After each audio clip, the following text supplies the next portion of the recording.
संपूर्ण महाराष्ट्राचा दौरा विभागशः ठरवला होता, ज्याच्यामध्ये जिल्हा परिषद, महानगरपालिका, नगरपालिका याचा आढावा घेण्याच्या संदर्भातला हा दौरा होता। आज आम्ही तो दौरा आता पूर्ण केलेला आहे। आता फक्त मुंबई महानगरपालिका क्षेत्राची आमची प्लॅनिंगची बैठक राहिलेली आहे। बाकी संपूर्ण महाराष्ट्राचा दौरा आम्ही पूर्ण केलेला आहे। त्यामध्ये आगामी निवडणुकीच्या निमित्ताने आमच्या टीमने काय नियोजन केलं आहे, त्यांनी काय प्लॅनिंग केलं आहे, कार्यकर्ते पदाधिकाऱ्यांनी, आणि त्यांना एक दिशा देणे आणि त्यांची सगळी जी तयारी आहे त्या तयारीमध्ये त्यांना मार्गदर्शन करणे, अशा प्रकारचा हा सगळा दौरा होता। एकेका मतदारसंघाचा आढावा आम्ही या ठिकाणी घेतलेला आहे आणि एकूणच स्थानिक स्वराज्य संस्थेच्या निवडणुकीच्या निमित्ताने पक्षामध्ये प्रचंड उत्साह आहे। साधारणपणे आम्ही सगळ्यांना हे सांगितलेलं आहे की जिथे जिथे शक्य आहे तिथे महायुतीने आपल्याला लढायचं आहे, पण ते अधिकार आम्ही स्थानिक स्तरावर दिलेले आहेत। अध्यक्षांनी स्पष्टपणे सांगितलं आहे की स्थानिक नेतृत्व जो निर्णय करेल तोच निर्णय मान्य असेल। मात्र जिथे युती होऊ शकणार नाही काही कारणाने, त्या ठिकाणी मित्र पक्षांवर कोणीही टीका करणार नाही। काही ठिकाणी ही मैत्रीपूर्ण लढत असेल अशा प्रकारचा निर्णय देखील घेण्यात आलेला आहे आणि कार्यकर्त्यांनी ते मान्य केलं आहे। शेतकऱ्यांना काय झालं सर, या संदर्भात दिवाळीपूर्वी मदत मिळणार होती शेतकऱ्यांना, त्या संदर्भात काय अपडेट? मदत मिळणं सुरू झालेलं आहे।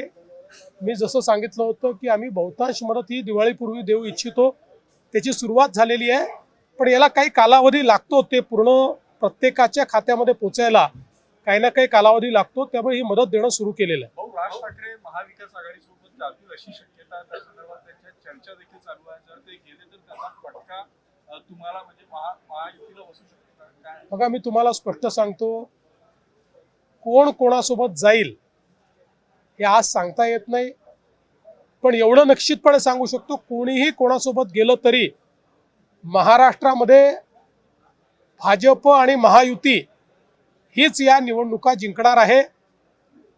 पूर्णपणे स्थानिक स्वराज्य संस्थेच्या निवडणुकांमध्ये अतिशय उत्तम यश महाराष्ट्र आम्हाला देईल, हा मला विश्वास आहे।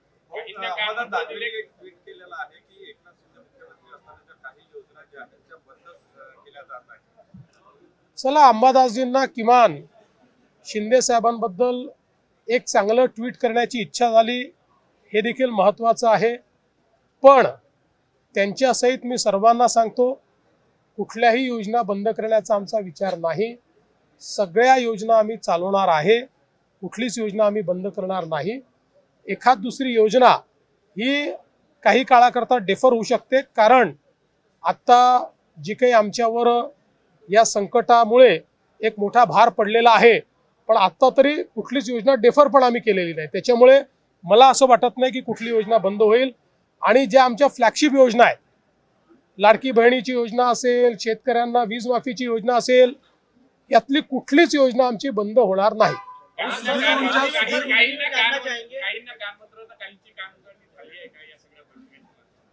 असं तुम्हाला वाटतं? कार्यकर्तेही कानमंत्र देतात आणि तेही कान उघडणी करतात, त्यामुळे दोन्हीकडनं होत असतं। अमित शहासोबत त्यांची भेट झालेली आहे, काही त्यांच्यावर नवी जबाबदारी संघटनेत किंवा सरकारमध्ये मिळेल नाही। आज सुधीरभाऊ पूर्ण वेळ होते, पण माझी चर्चा नाही होऊ शकली त्यांच्याशी।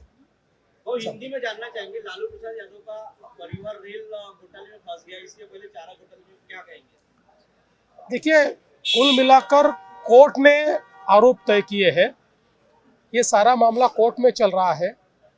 इससे एक बात स्पष्ट हो जाती है कि जब कोर्ट आरोप तय करता है तो इसका मतलब इसमें एविडेंसेस है, इसलिए कोर्ट ने उसको तय किया है।